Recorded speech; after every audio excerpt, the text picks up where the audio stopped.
Bricklayer is a short documentary made by Krzysztof Kieślowski in 1973. It's a very interesting film that needs some historical context. The film is portraying a bricklayer, the titular character, Józef Malesa, as he shares his life story with us.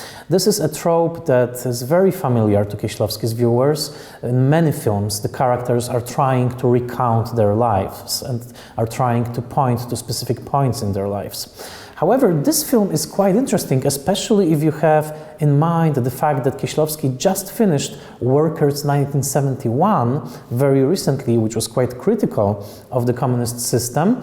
This film actually seems almost to be positive about the system that was ruling in Poland, in People's Republic of Poland.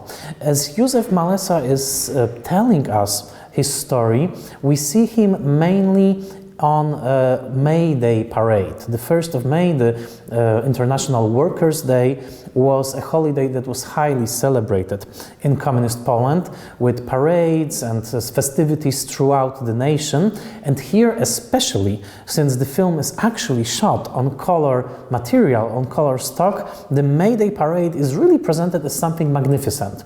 It looks wonderful, and Malesa looks very good as he is attending the May parade. And the story that he's telling is basically a story of his relationship to communism as a worker, as a bricklayer, but also to his entire country and to his work.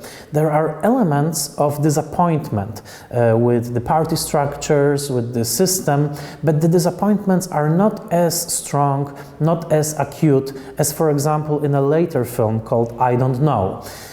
He really is the main character in the film. He's trying to live his life. He's trying to live a regular, calm, family life as a bricklayer in Poland. He's not a potential rebel. He is not full of bitterness. He simply wants to be a happy man within the country that he was born in. And this trope is very characteristic of Kieślowski in some feature films that he will make in the same decade, such as Calm from 1976, but also Camera Buff in 1979.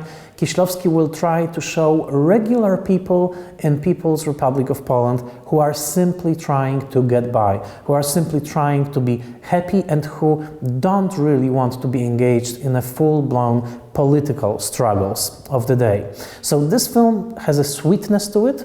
It's a warm film. It's also a very nice film to look at because you will see images of People's Republic of Poland in full color in this film, but it's definitely surprising, especially if you compare it to some Kieślowski's films from later in the decade, especially the bitter and critical I Don't Know from 1977.